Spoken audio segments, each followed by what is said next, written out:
live on YouTube, which is preparing.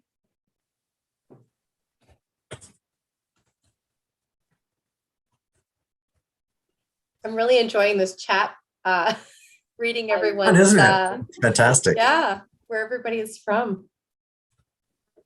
We have loyal viewers that have been doing this for a couple of years now, so we've got a really terrific group.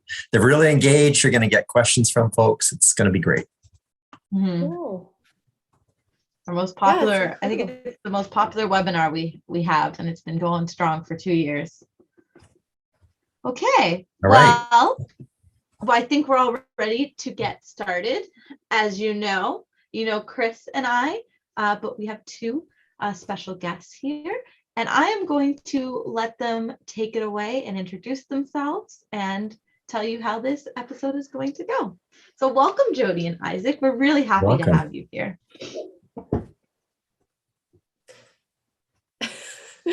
Oh, miigwech, thank you for inviting us here.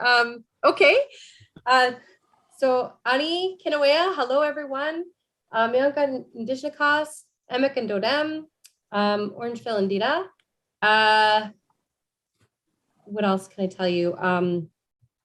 So my name is Jody Williams, and I'm tuning in from a little town called Orangeville, and I'm very excited to be here with Isaac to hopefully bring a different way of looking at the night sky. And we're going to talk a little bit about, the importance of that connection from an Anishinaabe perspective.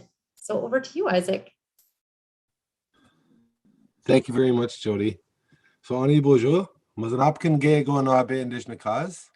Genebe guk shabigajwat and don jaba. Gnojin do dem. Anishinaabe nini and dao. Nimki ajbekong ninda. So my name is Isaac Murdoch. I come from Serpent River First Nation. I'm from the Fish Clan. I currently reside at a place called Nimki Ajbekong. And I'm Ojibwe, and I'm very happy to be here. My traditional native name is the man who paints the rocks. And I was given an honorary name by the elders in my family of Bam Gijik, who was my great-grandfather. And of course, today we're going to be talking about this resource that we had created and why we created it and why we feel it's important to have a different worldview and perspective on star knowledge, because historically First Nations worldview on anything was really deleted on purpose from education systems. And so we felt that it was important to start including some of this knowledge for the kids so that they can get a more fuller, diverse look at the night sky. And, this has just been a really beautiful experience. And I'm just thrilled to be here and to be a part of this. I can't say enough about my sister, Jody. She is just incredible. She is the technician behind all of this. I have done nothing. She is the one that puts the stories and, all of these things together. So much credit to Jody for her hard work and dedication. I'm not too sure. I think, are we just taking it away? Is that what's happening here? Sure. Well, I know that okay, well, I guess. Well, we had a little bit of a back conversation because typically I know that the folks here, they do like a land acknowledgement. And I think that maybe we can offer up a different type of land acknowledgement so people get a sense of how Anishinaabes do this. So maybe, Isaac, do you want to start us off with something that would be considered a land acknowledgement? Sure. So, ngechinendam yayama p giganonenguk. I'm very happy to be able to speak to you. And giken manonik, gawin wakaman zinoan ginanak nigewinanen. We know that the sacred laws of the earth have been broken. Imitigog, the trees, the geekoag, the fish, Benesiwak, the birds, Westiwag, the animals, even the wind and air and the waters. Nesiwin, Nibiang, and Chinachigaswa, Kinigo, and Chinachigade Mompi, Misoyaking. Everything is being destroyed right now. But there's a way to go back to how we used to think and how we used to believe. And Dapnanan Diab Gedakimnan, Kapskabi and Dapnanan Gaunetoing. We have to go back and pick up what was lost along this journey of ours as human beings. And that it's very important that we connect ourselves back to the earth, because this is where we're living. And for my people, we believe that as Nishnabek, we come from the stars, and that we've been invited into the sacred lodge here on earth. And as invited guests, as dignitaries in this beautiful ceremony that they call life, you know, there's certain formalities that we express of kindness and, you know, having honor and integrity for all living things on the earth. And that's so important in this time of age where climate and pollution is ravaging everything. So when I think about a land acknowledgement, I think about what can we do as human beings to make things better collectively? You know, because no matter who we are or where we come from, we are no doubt been invited to be an ecological species in our environment. We hold a great seat of honor, you know, to be gifted that beautiful seat and that beautiful privilege to exist here on earth in this way. And, you know, I offer my prayers and my good thoughts to the animal world, to the plants, to all the fish and the butterflies, all those things that we don't see, so that they can have a good life too. After all, we're in their lodge, we're in their ceremony. And I think it's only fitting that we acknowledge all of those things that give us everything. And that, you know, as human beings, we have great responsibility to uphold our integrity and our honor for all living things. So with that, I'll say Chimigwich. Thank you. No.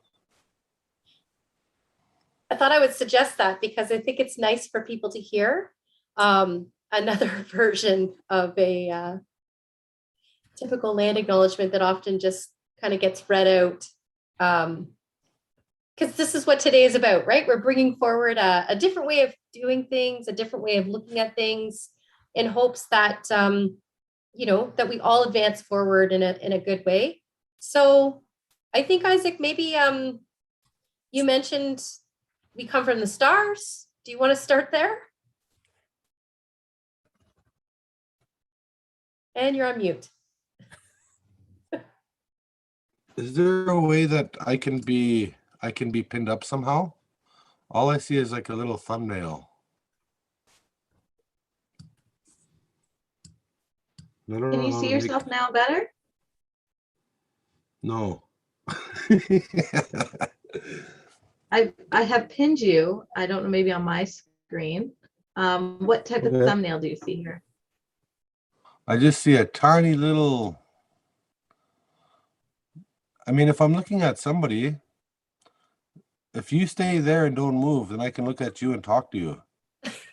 Otherwise, it feels weird. Go to view in the top corner. Yeah, it feels weird because I need to talk to somebody. And then go to gallery. Yeah, click on the upper right and look for the word view, and then hit gallery.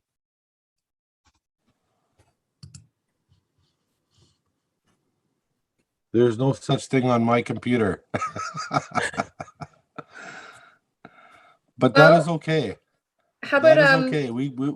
I'll throw a picture up. How about that? Sure. And then maybe you can talk to the picture. I will talk to the picture. How's that? Gorgeous. There we go. That's good. Beautiful. Awesome.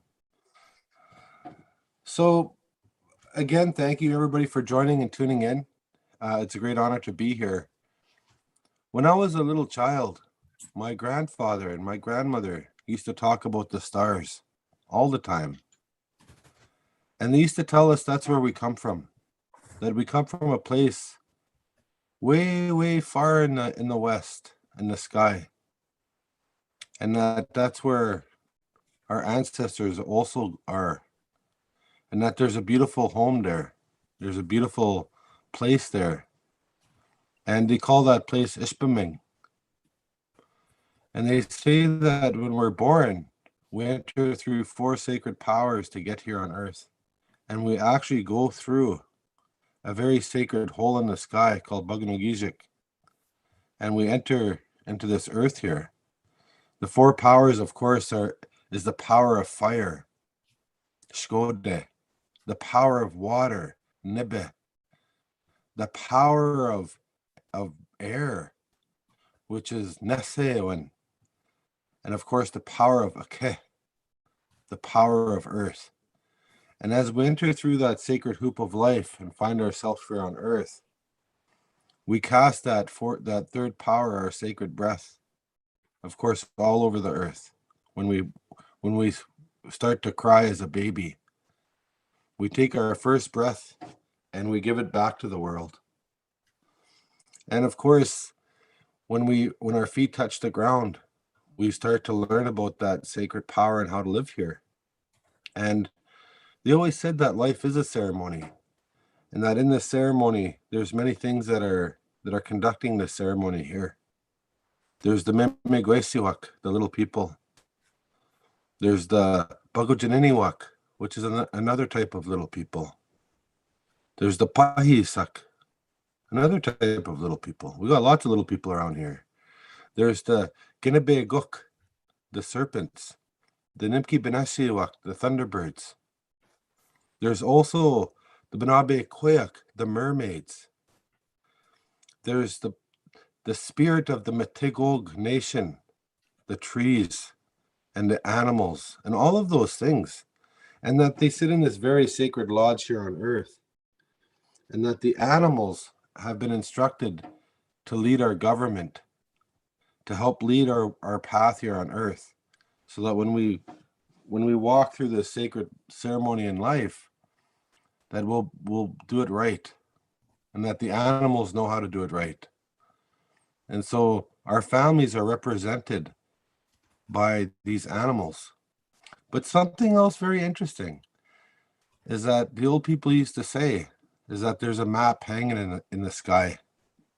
And this map is full of Masanapiganan, sacred pictures that teach us how to live here on this earth. And that these pictures are called Atsukan. They're sacred. They tell sacred stories. These stories for us are very real. And they give us the original instructions on how to live here compatibly, sustainably, on these lands here.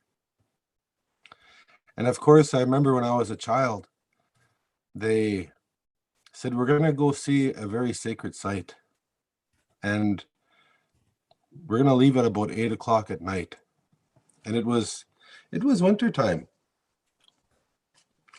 I thought, this is so strange. Why would my grandparents want me to go to a sacred site at 8 o'clock at night in the bush? They wanted to go to a place called Quikwegzwang. And I was very curious. So I was like there at like 7:30, just rearing to go. Like, I really wanted to know. I was young and fascinated about everything. And so we get to this bay on the north shore of Lake Huron at Quikwegzwang. And the stars, they were just hanging down low. It didn't look regular. It's almost like somebody had cranked them down, and so that they were just like almost surrounding us. The sky was so big and the stars were so clear. And when you looked at them, it was like you were looking into magic. And my grandfather, he looked up at this one constellation and he said, "That's the sacred site I want to show you." And he reviewed that as a sacred site. He said, "That's a sacred site hanging in the sky." And he told me the creation story of those stars. And at that moment, I knew that the stars hold so much knowledge and so much instruction on how to live here. Because all of those stories of all those pictures give us lessons. They give us hope. They give us, great medicine to be able to champion ourselves to live here on Earth in a good way. And that's something that's hard to do.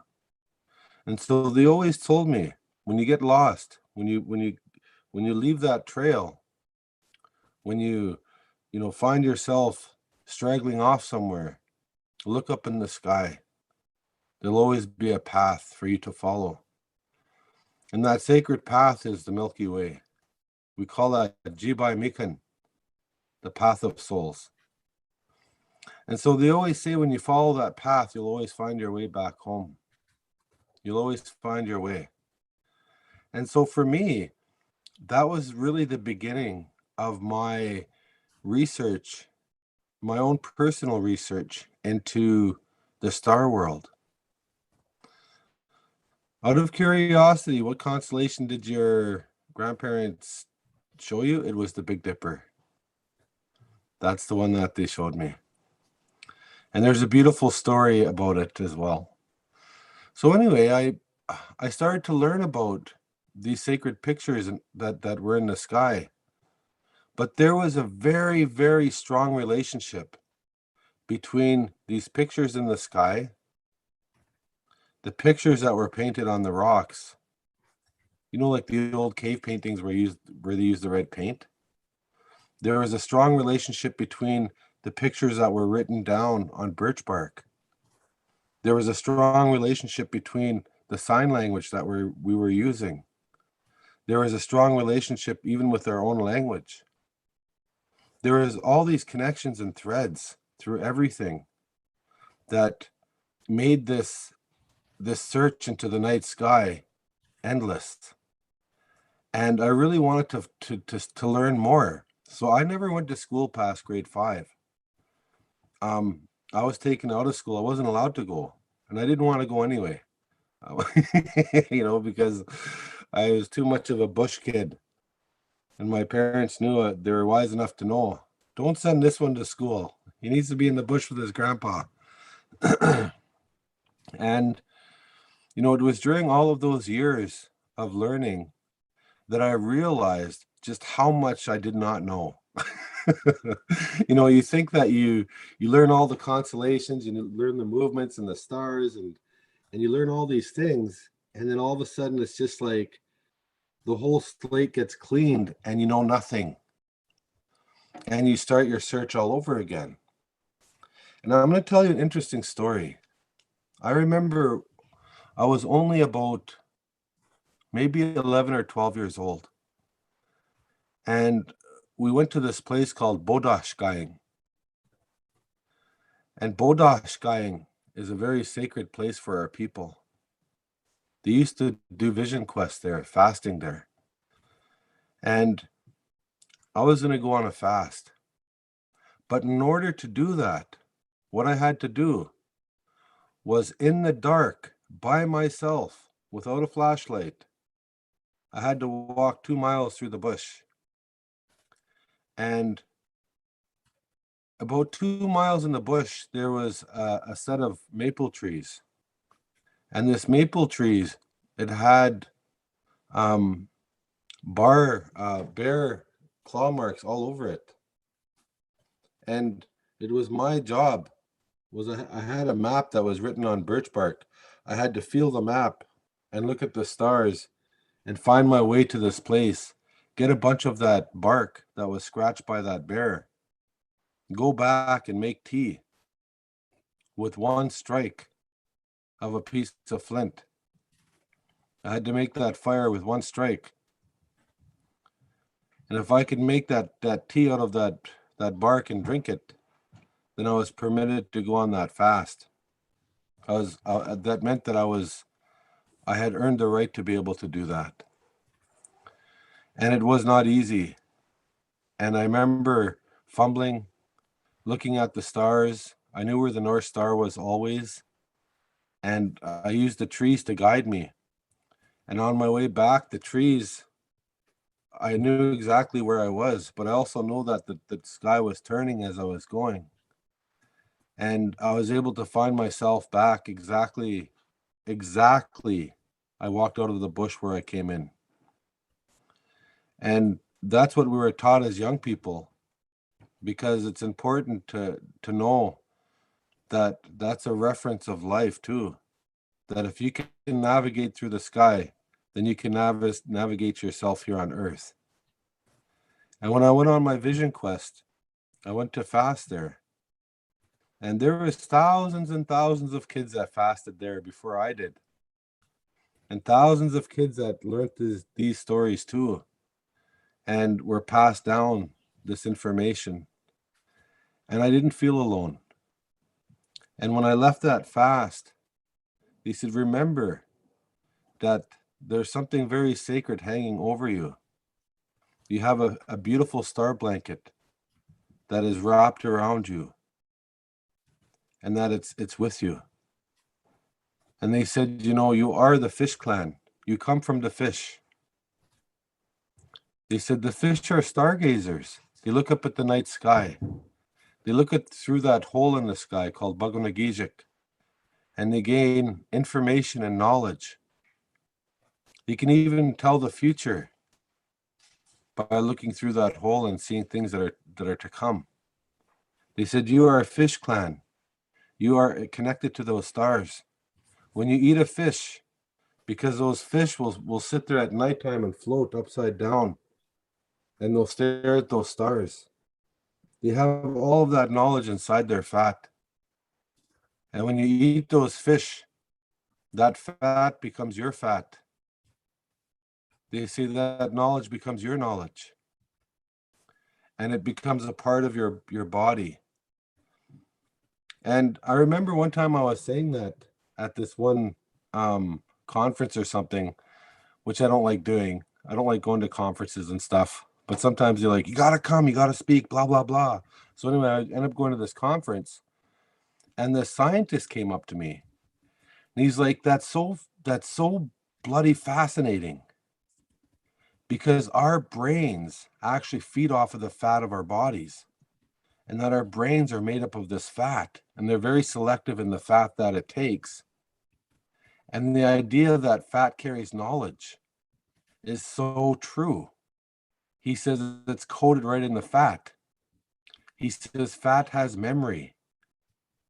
And he says, my mind is blown. And I said, I never really thought of it that way myself, but thank you for sharing the info. But for us, that's what we believe.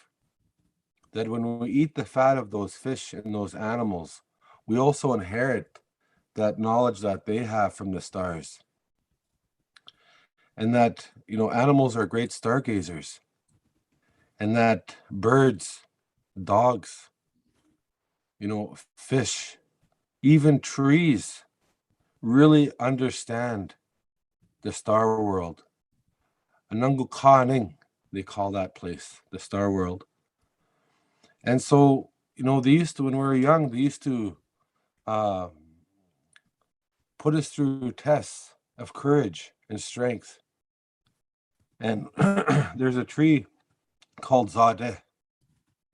It's I guess the heart love tree. And they say that this tree is connected to the stars. And when you see the wind blow in that tree, it twinkles like the stars.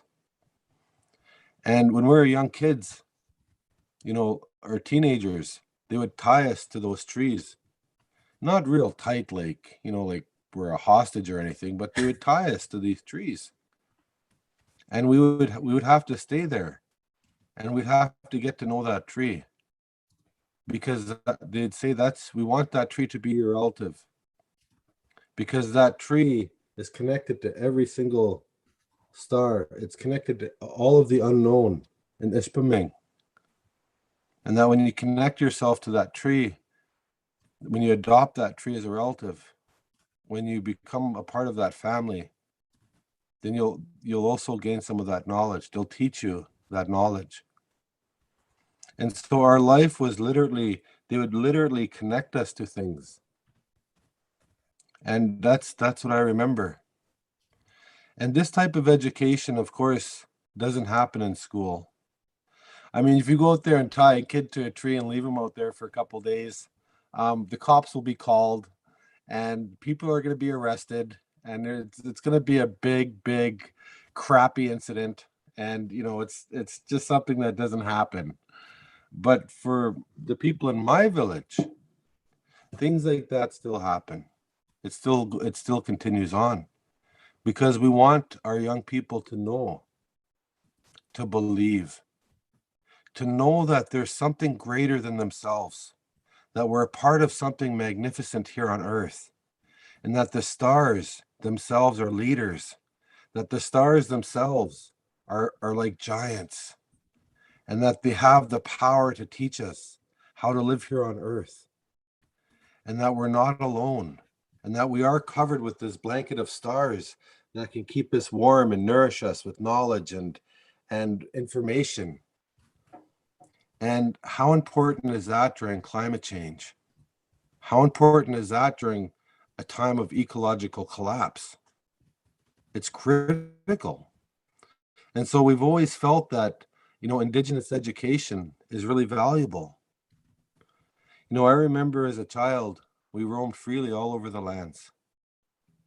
We roamed with the stars. We traveled by them. We knew them like they were people, like they were elders hanging in the sky. And we sometimes, you know, you'd look at the lake, and when we're paddling, we would know where to go just by seeing the reflection of the stars on the lake. And it was the most beautiful thing that you could ever imagine. And it felt like when you put your paddle into that water, you're putting your paddle into stars. And you felt like you were just completely 100% connected to everything at that moment. And we were free. We had our own language. We had our own government that was led by the animals. We had our own way of life, our own sustainable economy that was based on these ancient beliefs on not taking too much, by leaving things better than it was. And of course, we were known as the Indian problem. We were free. And of course, the Canadian government wanted to have all of the resources. So we all got taken away from the forest and we got put onto the reserves. And then from those reserves, the Indian agents came and took us away, and we weren't allowed to live with our parents because they wanted to separate the knowledge. They wanted to intercept and try to put another knowledge in there so that we wouldn't believe in the stars anymore, so that we wouldn't believe in the earth and the trees and the power of the water, and we wouldn't believe that the fish were great beings. Because as long as we believed that, we would defend them.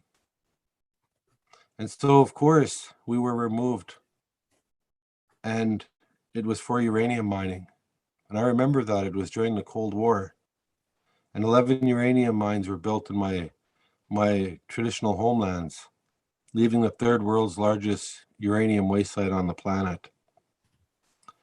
And I remember crying a lot. I was crying for that lake. I was crying to paddle in that lake. I was crying to sit with my grandfather one more time, you know, to stare at the stars, to stare in his eyes that he stared at the stars. Sometimes that was more fascinating, you know, staring at my grandfather's old eyes and seeing the stars twinkle in them and seeing him just come to life. He wasn't old when he did that. He was like a spirit that had no age, that was ageless. And I used to think about all of those things when I was taken away. And when I got back home, you know, it was very confusing. Things were different. We weren't allowed to be free on the land anymore. But I'll never forget those days. And so it was that quest, it was that interruption that led me on this path to try to understand what is really going on with the sky. And how can I try to preserve some of this knowledge for future generations? How we understood it, how we learned it. And I know that, you know, it's not the same. I just can't take kids out in the bush and send them off to go find bear markings on a tree in the middle of the night. I can't tie these kids to the trees, you know, like how we used to. It's different. We can't go on even canoe trips anymore. There's too many policies. You can't even take kids canoeing. You know, so we started to try to understand what can we do to try to bring some of these stories to life, because 80% of Indigenous children are in the public school system. How do we reach them? But not only them, but others. How do we get more diversity on star knowledge? How do we get more diversity with how we look at the world? Because it seemed like the globalization of Western education is just pumping out the same sort of a human being. And how do we try to diversify that so that we can get people to look at the world differently? And how important is Indigenous knowledge? Because when I grew up, we didn't have a garbage can. I didn't know what a garbage can was. There was not even a word in my language for a garbage can. And so I knew that trying to reach these young people and trying to get Indigenous star knowledge to them would be beneficial for their learning. At least to give them another way of thinking. Because I don't want my kids to grow up to be non-believers. I don't want my kids to grow up not believing in the great power that's here, all of the mysteries of the sky and the earth and the waters. To me, that would be a crime to take that away from my kids. That would be a crime for them not to believe in the great mysteries of the universe and all of those sacred pictures and to know what they mean. But right now, our kids have been taken away once again. And we're not allowed to have our own way. Talk to our kids. It's different now. It's not like when I was young. You just can't take a kid out of school and throw him in the bush for now.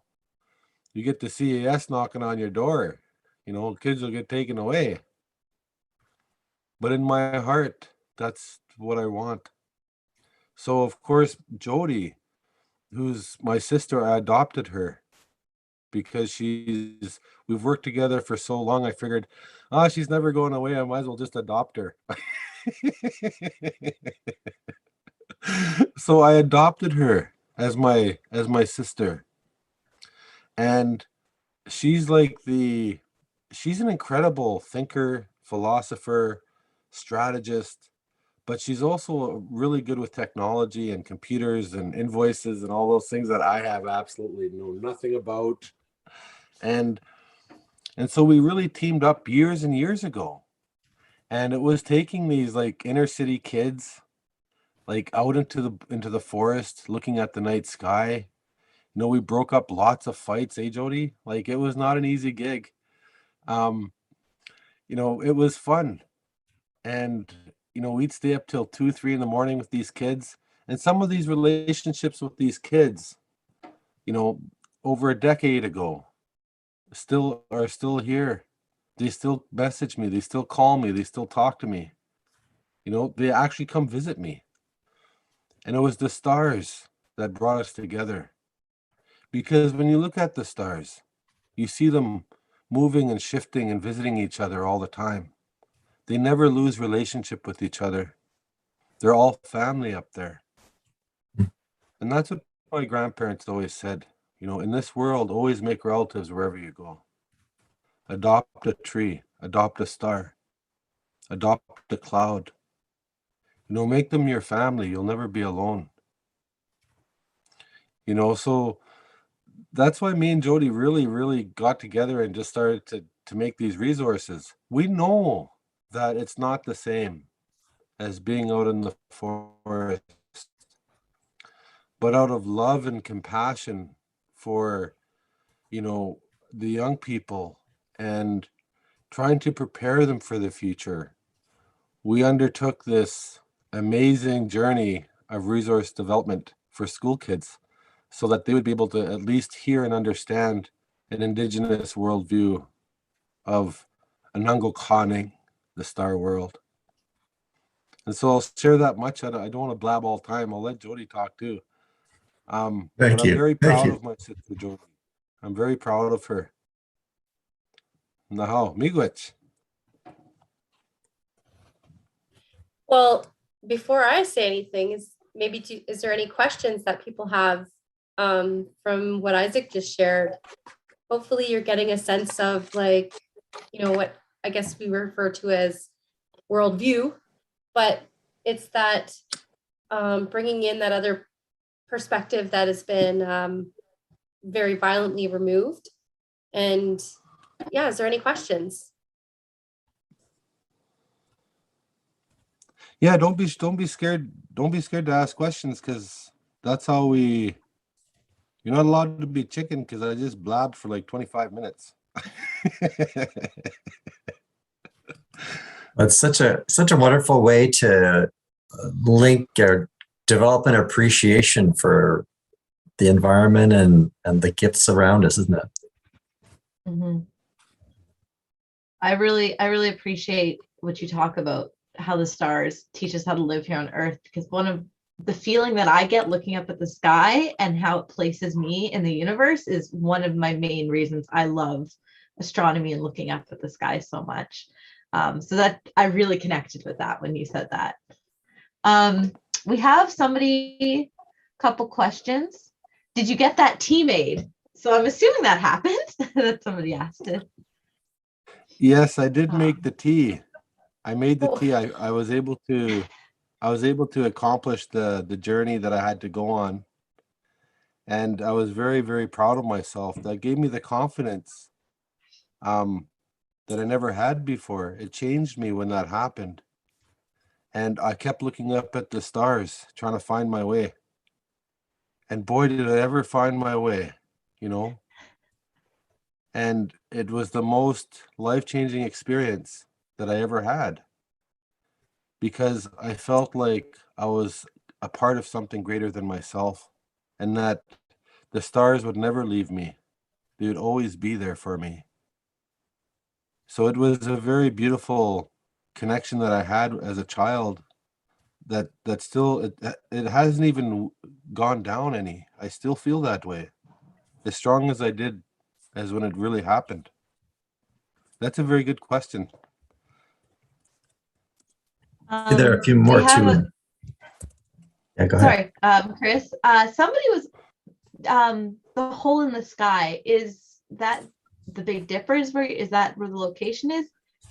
Is there a constellation, or what are you referring to when you talk about the hole in the sky where everything comes through? So there's an incredible story about when the animals saved the earth from the wintering spirit, from freezing everything and destroying everything. And the animals went on this warrior's quest to save the earth after the humans were mistreating everything. And one of the animals busted a hole in the sky to get to the star world. And we call that hole Bugnagijic. And there's a cluster of stars that we know as that. And it's there's a whole philosophy about it. You know, so like, you know, on the top of a wigwam or a teepee, there's a hole there.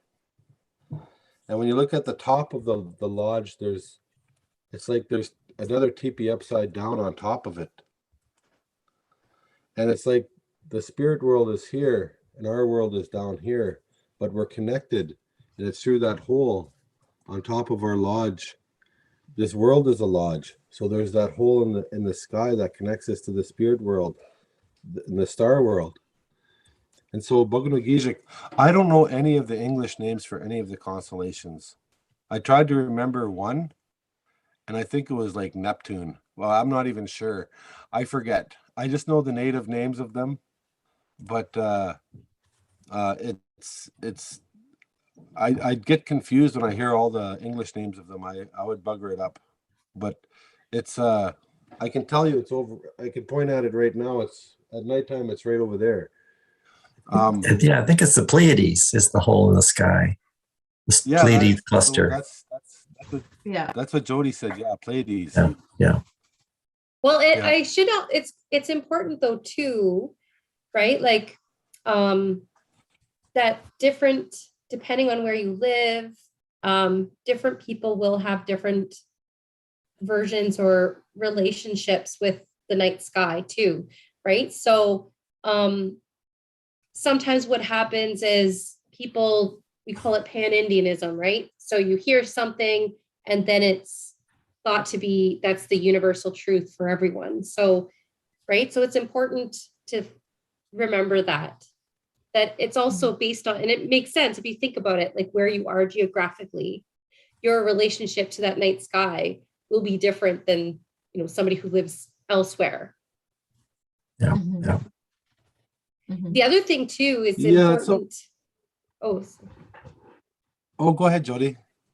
yeah. The other thing is part of our reason for doing this resource, which we'll dive into a little bit today, is that you have to be careful with what's online. Now, the irony, because I'm going to show you an online resource, but, and hopefully you'll see the difference between this one and what can be out there is that you be very, very careful because there's so much garbage, unfortunately, online that you can Google and get very wrongly interpreted or misinformation, incorrect information.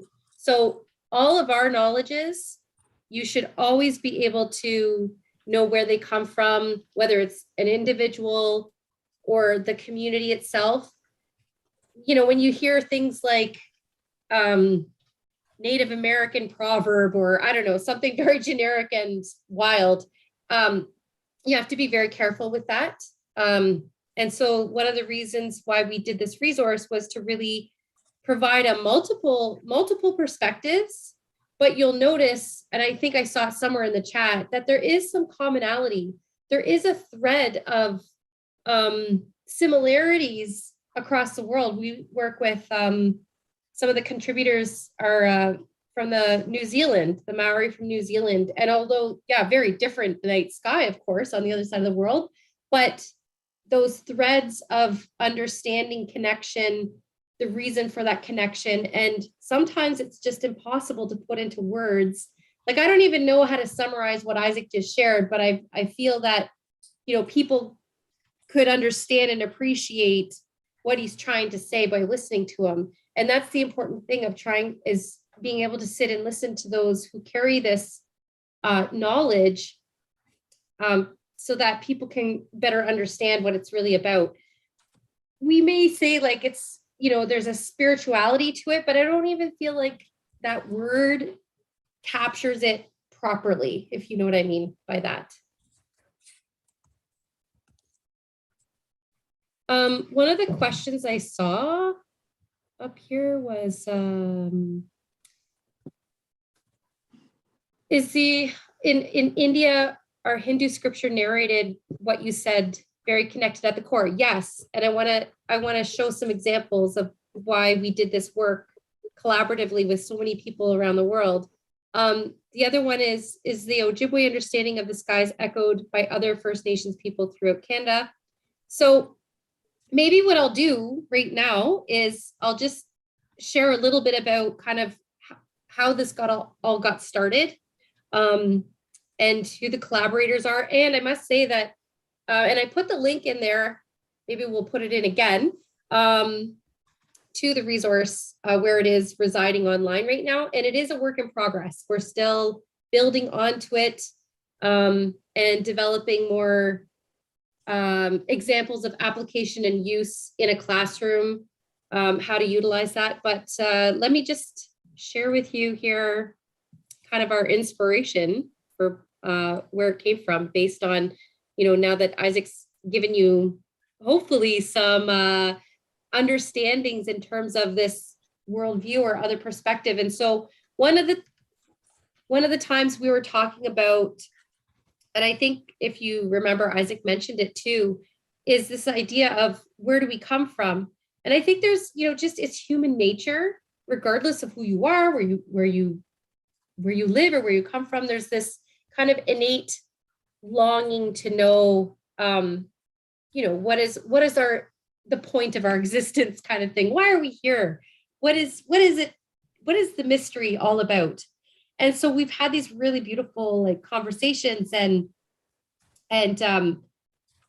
when we talk about we come from the stars, when we were collaborating with some of the NASA partners that we have, it was the same kind of story.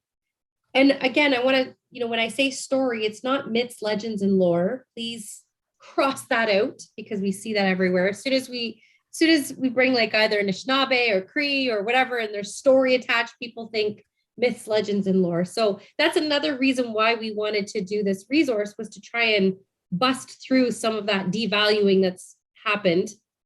And so we have these tellings of we come from the stars. Isaac talked a little bit about this. And then from this Western story, which again, I want to preface, Western science is just a baby, right? Just coming along just kind of recently, although it's very cool and fascinating, it's still a baby compared to indigenous knowledge systems that have been around for thousands of years.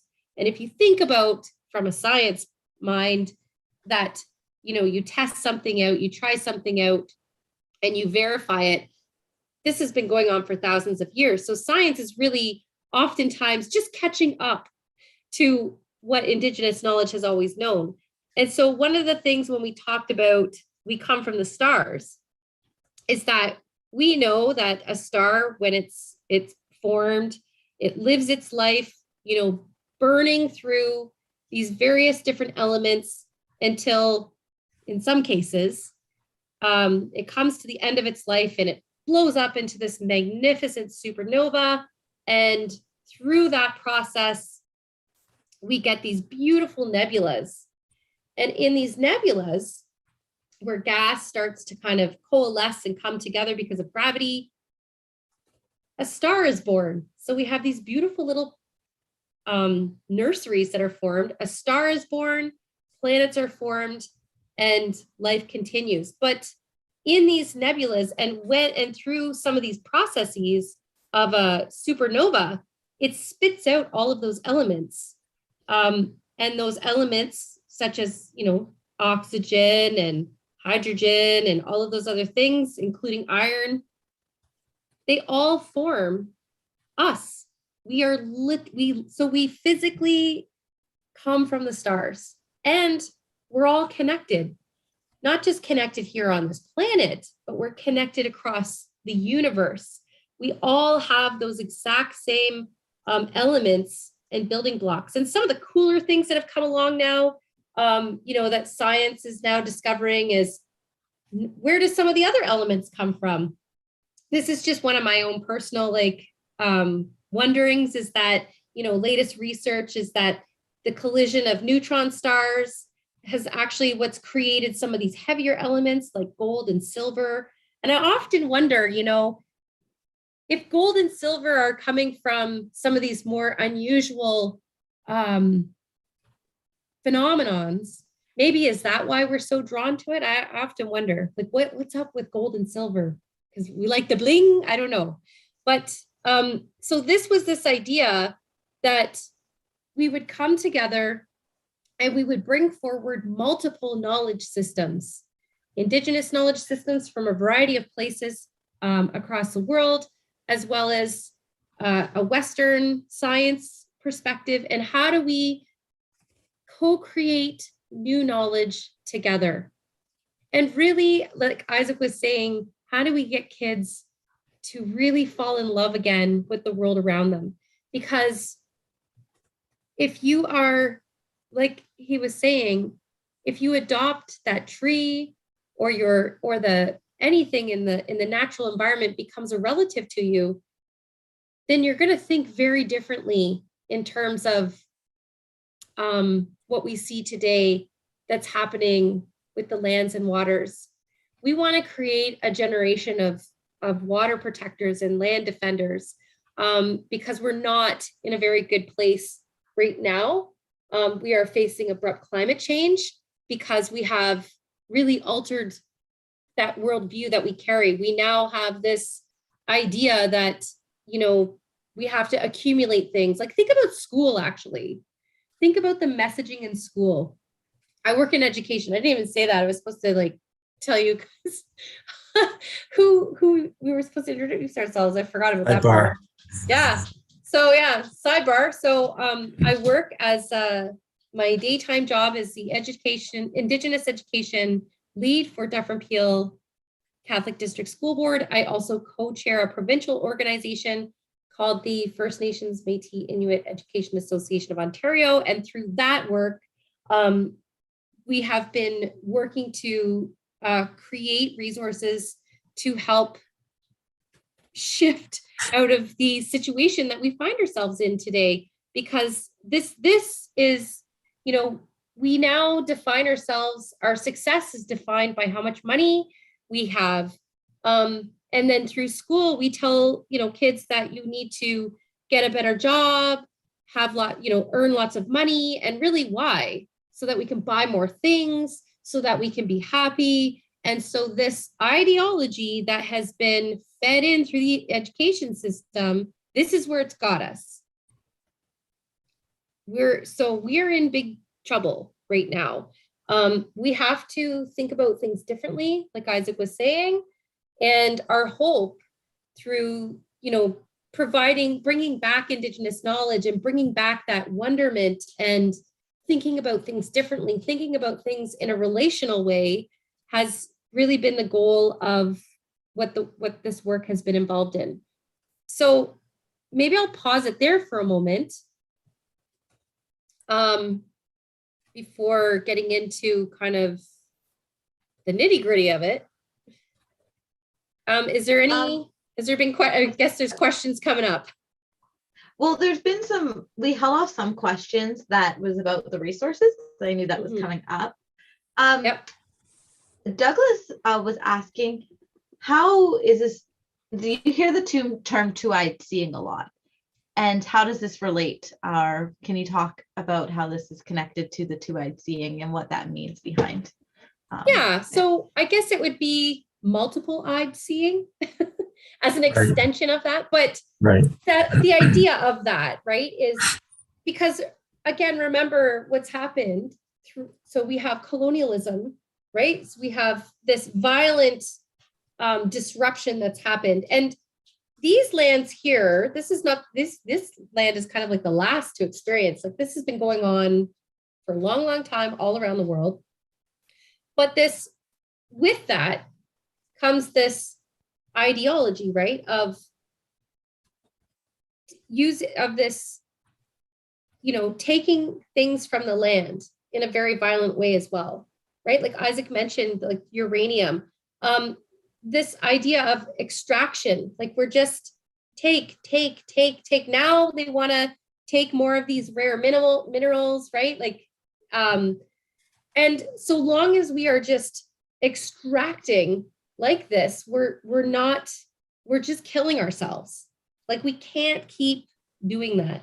And so what we're hoping to try and do is, and through that process, what's happened in the education side, if you think about kind of the goal of this is to entrench a certain belief system so that it normalizes and rationalizes this extractive way of living. And so what have we done? We have devalued Indigenous knowledge as this example. We have placed up high, we've put a lot of value into things like Westernized mathematics, physics, quantum mechanics. But if you sit with people like Isaac and others and you listen to them, and because I'm science background trained, you start to hear, you're like, okay, you're actually talking about quantum physics here with how you're speaking. And so with that, and that's kind of like that two-eyed seeing, right, is looking at things differently and kind of leveling the playing field. And so part of that, though, is you have to take time and really understand and critically look at the damage that's been done through education. Because again, remember, I put the picture up there. If you think about today, so I work in Ontario. Well, what language am I speaking to you in, first of all? Right? Yeah. What history do we teach? Actually, I'll give you even a better example. What map do we teach kids about when in geography? We show them the map of Canada. We show them the provinces and cities and towns, but where's the Anishinaabe Nation? So we've just simply from, we erase people in education. We have multiple nations that still exist here and that nobody knows about, because simply from that perspective, just wiping us off the map. Right? So save for knowledges, and even how we teach, we place value on product. We don't even think about the process. We're doing all this work in mathematics in Ontario. People are like, okay, kids aren't doing well in math. Why is that? Well, let's think about that really. Like, they have no conceptual understanding of what they're doing mathematically because we're not teaching in that way. We're just teaching them abstract numbers, put them in a formula, memorize it, and spit it out on a test. And then but do they really understand what's going on? Right? So we have to really, so we put all this value over here, and in that doing that, we have devalued this. So back to the two-eyed seeing, I would say it's more than just two perspectives. I would say it's multiples. We bring in all the different knowledge systems because everyone has something very valuable to contribute. And I always see it as it's like a puzzle, and everybody has a piece to the puzzle. We just have making connections, huh? That's right. And so even through this project, like going across and sitting with all these people from like Navajo Nation down in the southern states area, like I was saying, across the world, like it's just very exciting.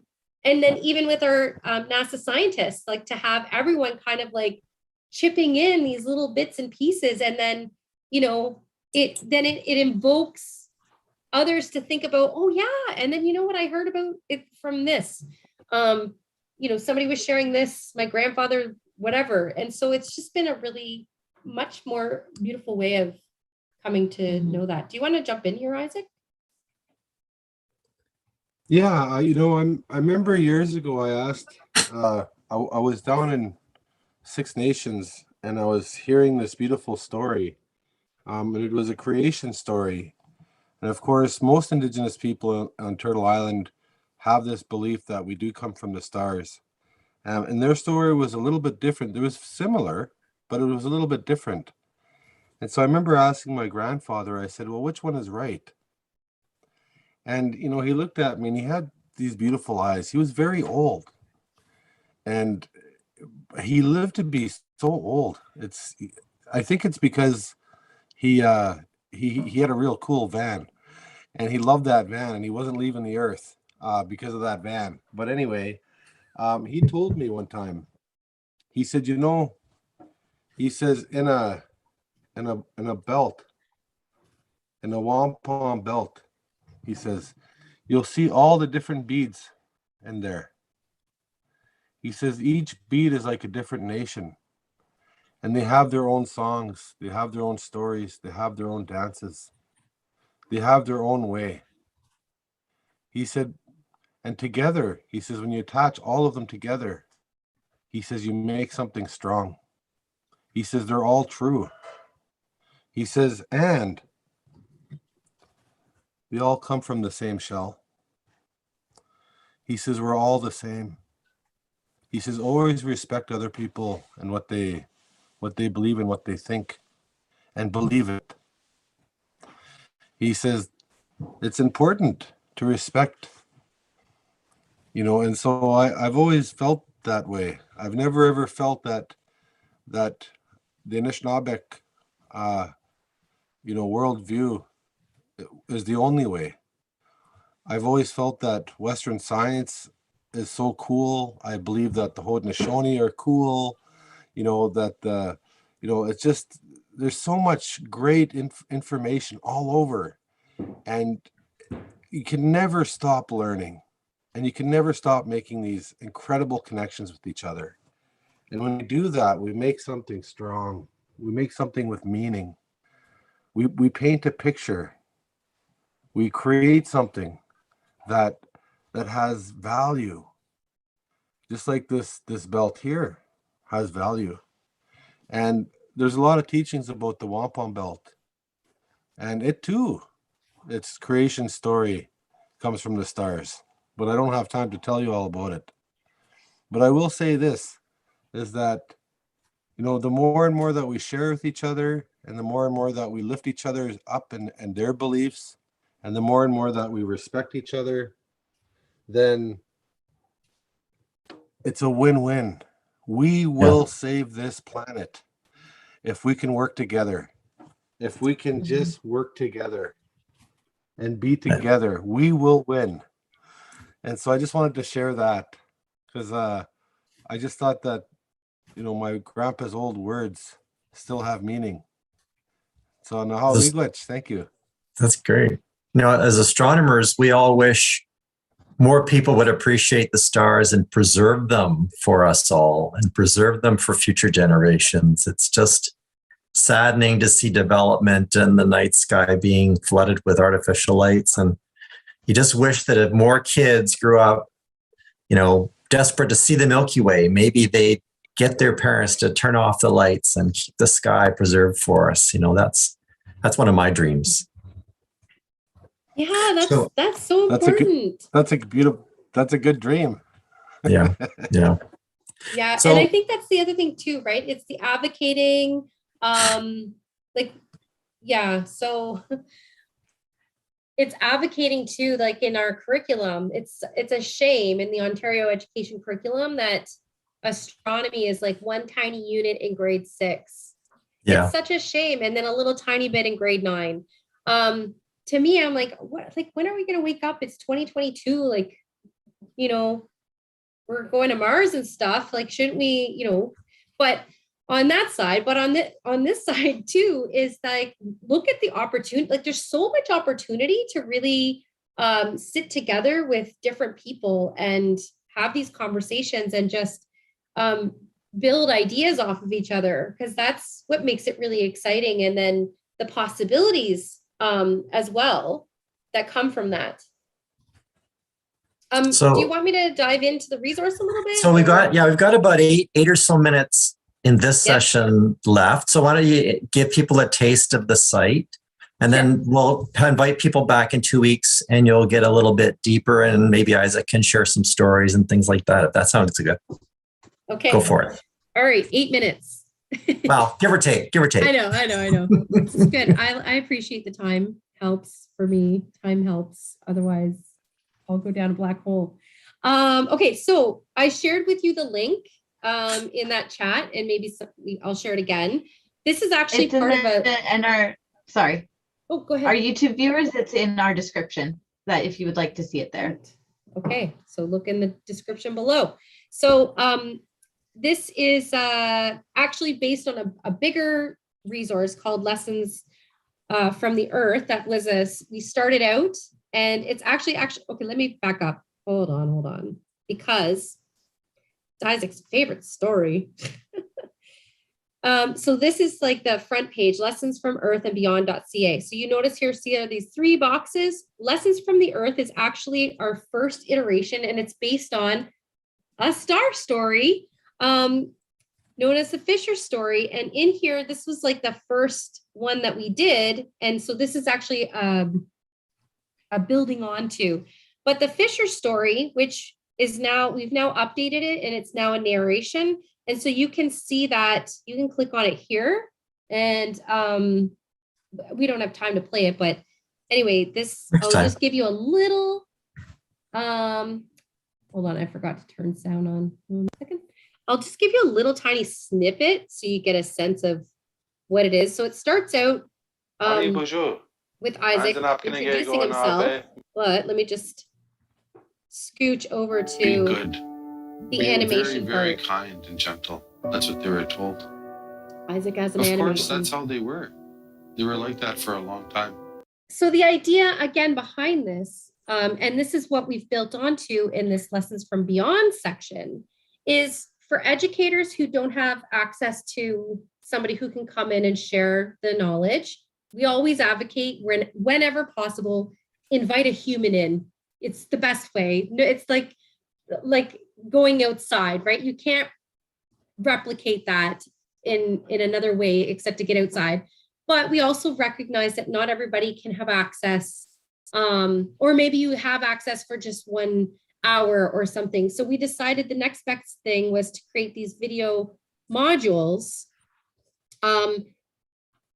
so that you could bring in the knowledge, have it shared, and then you as the teacher, and we designed this in knowing that most teachers are non-Indigenous, that you would use these videos so that you're not appropriating, right? You're not telling somebody else's story without that permission. So the videos are there, you share that in your classroom, and then there's all kinds of like activities and things that you can do after viewing that. So there's just some background information, and I'll skip over here because this will show you who our collaborators are.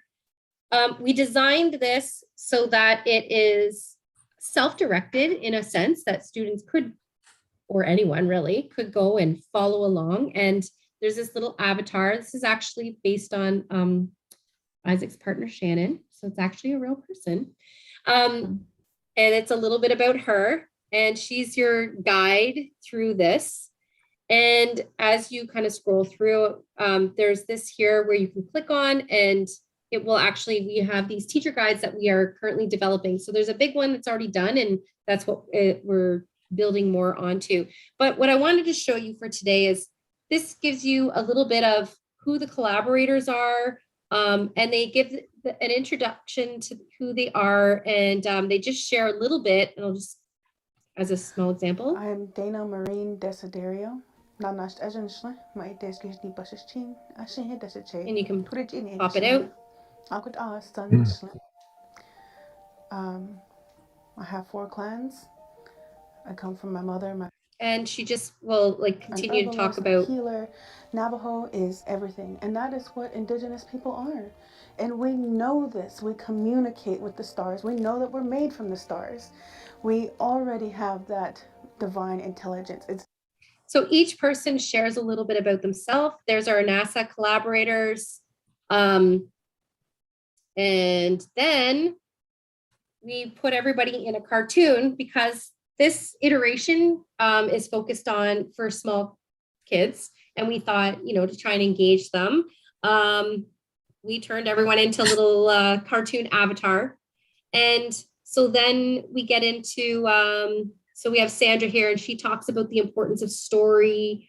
In the educator section, there's a video of Wilfred Buck, and he actually talks to the educators about just being careful with language. I mentioned that before, right? About we see a lot of this as, myths, lores, and legends. And the problem with that language is that a lot of people carry unconscious bias, right? Like we've all been informed in a way, not to anybody's fault, but what comes with that, as soon as you say legend or lore, there's this idea that it's not true, right? So we're not thinking about story as a way of knowledge transference.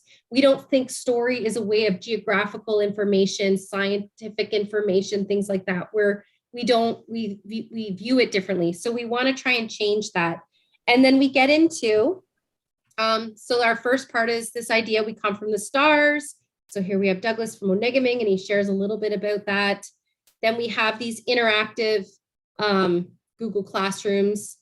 So in this one, you can, go through it, and it tells you more about creation of the Milky Way, Maori stories of creation. Then we talk about, Daniela talks about what I mentioned earlier about how science also says we come from the stars through that life cycle and the elements that are created, et cetera. So anyway, so this is kind of this is a beautiful video by Dea Hyundai, who's Ganugahagi or Mohawk. And he talks about this incredible, like how the language also connects us to the stars. And he gives an example of the word for like who you are as like your essence or your flame, ojisto, is actually the same word for star. And so it's this beautiful tie-in through the language that connects us in a much more profound way. So there's that. Anyway, so then we get into some, applications of it and things like that. So I'll leave it there for now. We'll go in a little bit deeper at our next session. Of course, cool. The link is shared for everyone to play around with it and see what's in there. And I do believe somebody shared, Isaac Murdoch has a website link. I saw somebody popped it in the chat box. I don't know. Now It's like way back there. Isaac Murdoch. Isaac's got a whole lot of new fans after this afternoon. So you want to hook people up with all the links and resources for him. Well, and the other thing too is before we go, can I actually, sorry, I'm going to put a plug in here. Can you so Isaac is raising money for water. He does not have running water. And there's a whole backstory to First Nations not having access to running water, which obviously we don't have time to get into. But if you're interested in helping, he's got a crowdsource funding link. Do you have it handy? I don't even know how to find it. Send us all these links in the chat, or if you send them to us, we can we'll include them on our Insider's Guide website, as well as the description box of our YouTube video. I'm not sure if we can send them out to all the attendees. But for sure, anything you would like to share. That would be awesome. So if you can donate or even share the word, he's trying to fundraise to, I don't know, you say it, Isaac. Yeah. Well, I just clean water, have clean water. That's it. Yeah. That's he great. currently does not have running water. Well, I've never had running water for most of my entire life. It seems really strange of the possibility of having it. But I did want to say one thing before I go. I know that things have been really tough on people with COVID and everything like that. And I think that when we talk about the stars, when we visit the stars, when we come together as community, it kind of makes everything go away for a little bit. And it kind of gives us a sense of relief and hope. And so, keep building each other up. Let's keep being kind to each other. And this was a really, really great experience for me. And I really enjoyed myself.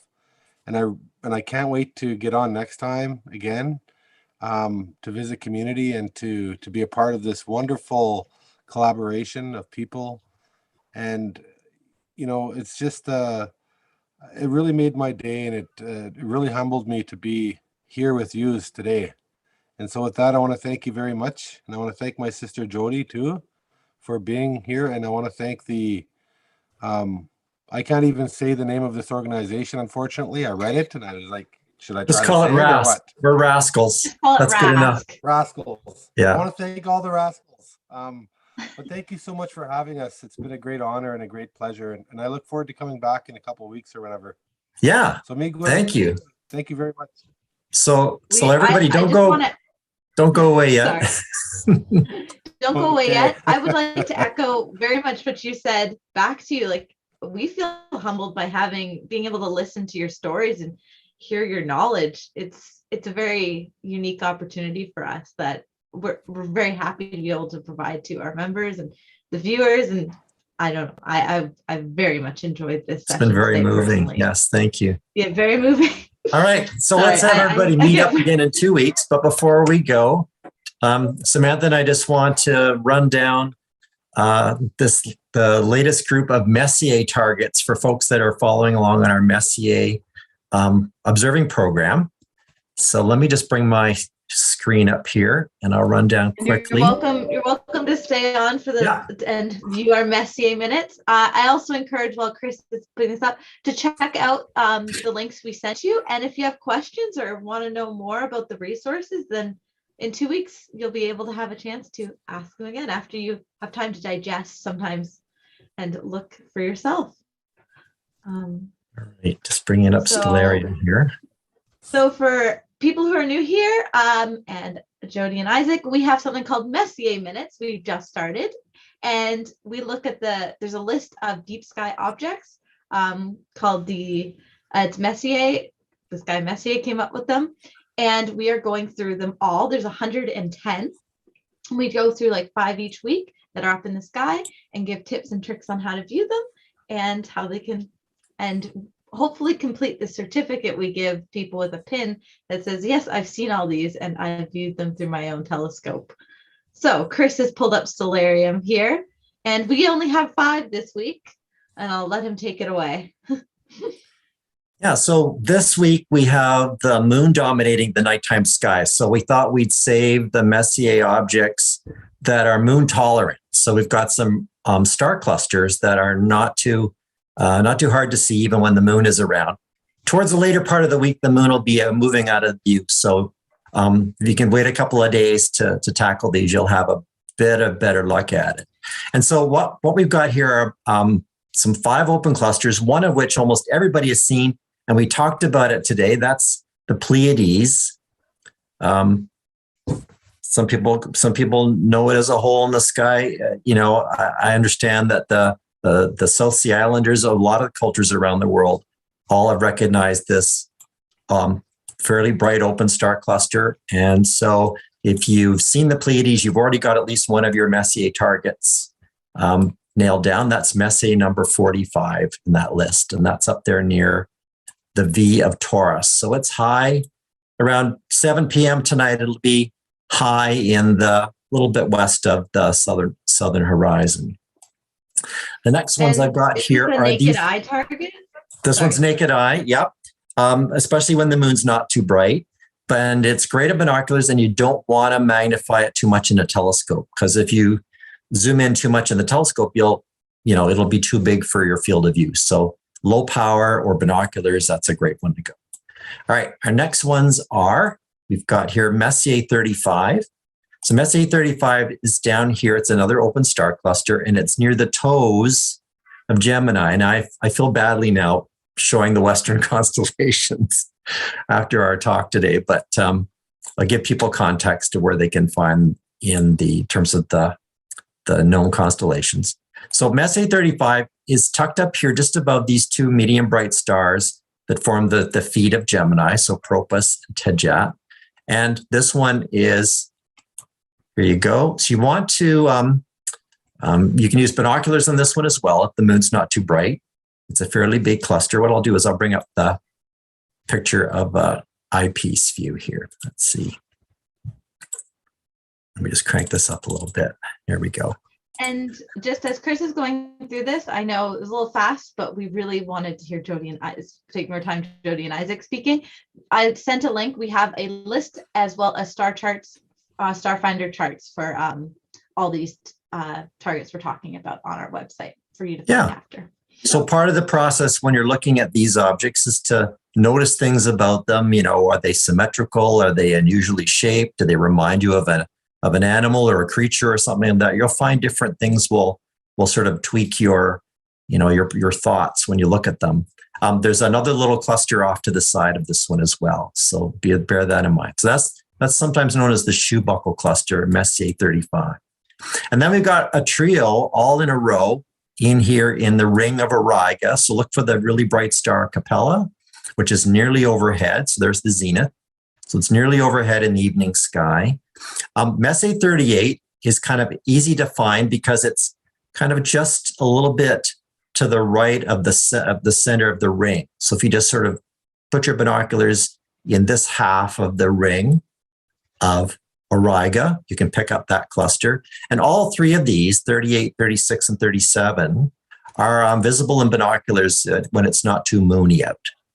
So this one's sometimes called the Starfish Cluster. So M38 You want to look for, how many stars do you see? Do you see any patterns? The stars are arranged in different sets. And then below that, so panning downwards, we've got Messier 36. And an easy way to find this one is to make a triangle using the two stars in the ring. So we've got this circle of stars, Mahassim and Elnath, and M36 is like an isosceles triangle just above and between the two stars. So M36 is, it's got a nickname of the Starfish Cluster. I've seen some other ideas for the creature that it might represent. So take a look at that. And also while you're looking, notice, do all the stars look the same or do you see any differences? So we want to make note of that kind of thing. And then Messier 37 here. And this one's cool. It's the same sort of trick. You take the Mahassim and Elnath, and now you're making that triangle below, outside the ring instead of inside the ring. And so you can pick up Messier 37. So this is the brightest of the three.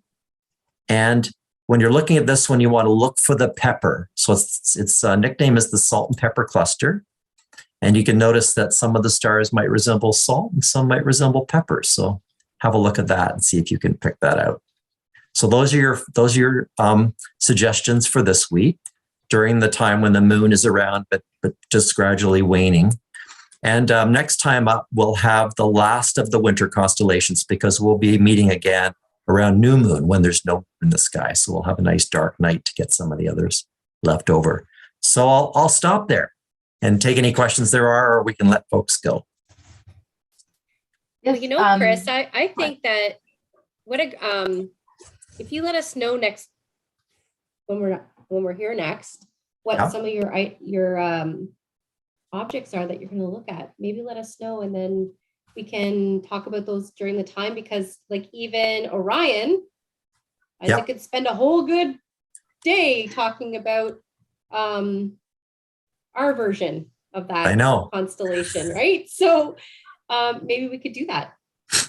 The other thing that I'd really like, that we really think would be neat, is if you could run through a couple of the names for the bright planets, which are all hanging out in the morning sky nowadays. So that's on the to-do list too.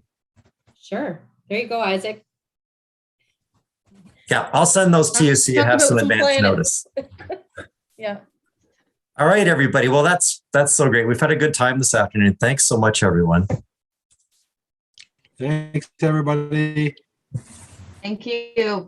And not last time you'll see them. So don't worry if we didn't answer your questions. We'll chat more next time. Thank you so much, everybody.